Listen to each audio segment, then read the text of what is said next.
भारतीय सरकार के लिए सस्ता क्रूड ऑयल कितना ज्यादा इंपॉर्टेंट है, इस बात का अंदाजा आप इसी बात से लगा सकते हैं कि भारत अजरबैजान से भी छोटी छोटी क्वांटिटी में क्रूड ऑयल परचेज कर रहा है। वही अजरबैजान जिसने अर्मेनिया के ऊपर हमला किया था। भारत पिछले कुछ समय से अर्मेनिया को लगातार हथियार बेच रहा है। कई सारी डिफेंस डील्स भी साइन हो रही हैं। डिप्लोमेटिक लेवल पर भारत की अर्मेनिया के साथ इंटरेक्शंस काफी क्लोज हो रही हैं। लेकिन सस्ता क्रूड ऑयल इस समय भारत की नंबर 1 प्रायोरिटी है। अजरबैजान से भी क्रूड ऑयल परचेज कर रहे हैं। क्रूड ऑयल महंगा होने के कारण पेट्रोल, डीजल, जेट फ्यूल सबकी कॉस्ट बढ़ जाती है। सामान को एक जगह से दूसरी जगह पहुंचाने की कॉस्ट यानी ट्रांसपोर्टेशन कॉस्ट भी बढ़ जाती है, जिसके परिणाम स्वरूप इन्फ्लेशन रेट बढ़ता है। ऐसे में क्रूड ऑयल की कीमतें जितनी नीचे रहें, भारत के लिए उतना ही अच्छा है। भारत तो पहले ही अमेरिका के कारण लिए गए एक फैसले से काफी पछता रहा है। हमने अमेरिका की रिक्वेस्ट के ऊपर ईरान से क्रूड ऑयल परचेज करना बंद कर दिया है, वरना अगर ईरान का क्रूड ऑयल मार्केट में होता तो भारत को सस्ते क्रूड ऑयल के लिए दुनिया भर में धक्के नहीं खाने पड़ते। क्रूड ऑयल की कीमतें इंटरनेशनल मार्केट में आसमान छू रही हैं, लेकिन इसके बावजूद अमेरिका ने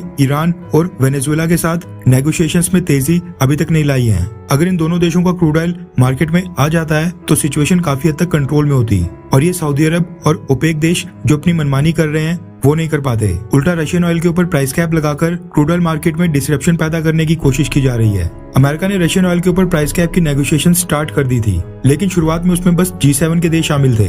लेकिन अब इसमें G7 के साथ साथ यूरोपियन यूनियन के 27 देश और ऑस्ट्रेलिया भी शामिल हो गया है। अमेरिका और जापान G7 के मेंबर्स हैं, जबकि ऑस्ट्रेलिया ने बाहर से समर्थन देने की घोषणा की है। यानी क्वाड में जो भारत के बाकी 3 पार्टनर हैं, उन्होंने भी रशियन ऑयल के ऊपर प्राइस कैप को समर्थन देने का फैसला किया है। कुल मिलाकर दुनिया के 32 देशों ने घोषणा कर दी है कि वो रशियन ऑयल को ट्रांसपोर्ट और सर्विसेज प्रोवाइड नहीं करेंगे। ये देश चाहते थे कि भारत भी इनके द्वारा निर्धारित रशियन ऑयल के ऊपर $60 पर बैरल की प्राइस कैप को फॉलो करे, लेकिन भारत की तरफ से जो इनको जवाब दिया गया है वो बहुत ही इंटरेस्टिंग है। रेफरेंस के लिए आपकी स्क्रीन के ऊपर द टाइम्स ऑफ इंडिया के आर्टिकल का स्क्रीनशॉट है, जिसके मुताबिक भारत ने साफ कहा है कि भारत सभी देशों से क्रूड ऑयल खरीदते रहेगा, जिसमें रशिया भी शामिल है।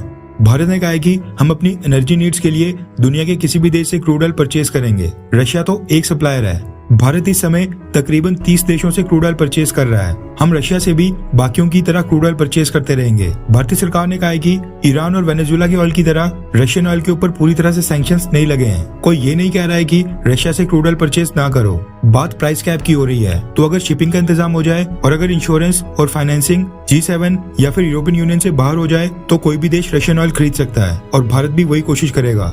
भारतीय सरकार के ऑफिशियल ने कहा है कि अगर हम प्रैक्टिकली देखें तो अगर हम रशियन ऑयल के लिए शिप का इंतजाम कर सकते हैं, इंश्योरेंस प्रोवाइड कर सकते हैं और पेमेंट का मोड देख लें तो बड़ी आसानी से रशियन ऑयल खरीद सकते हैं। उन्होंने कहा कि मैकेनिज्म बहुत ही आसान है, यानी रशियन ऑयल के ऊपर प्राइस कैप से भारत बिल्कुल भी प्रेशर में नहीं है। और जहाँ तक बात है शिपिंग की, तो रशिया और भारत ने ऑयल टैंकर शिप्स का इंतजाम शायद से कर लिया है, तभी भारत इतना कॉन्फिडेंट नजर आ रहा है। उल्टा दिसंबर महीने के लिए जब प्राइस कैप लागू हो रही है, भारत की तरफ से रशियन ऑयल के और भी ज्यादा शिपमेंट्स के ऑर्डर प्लेस कर दिए गए हैं। अक्टूबर महीने में भारत ने अपनी जरूरत का 21% क्रूड ऑयल रशिया से परचेज किया था। नवंबर का भी डेटा सामने नहीं आया है। खैर, आपको क्या लगता है कि ये जो यूक्रेन युद्ध हो रहा है, इसमें फाइनली कौन से देश को हार माननी पड़ेगी, यूक्रेन या फिर रशिया को?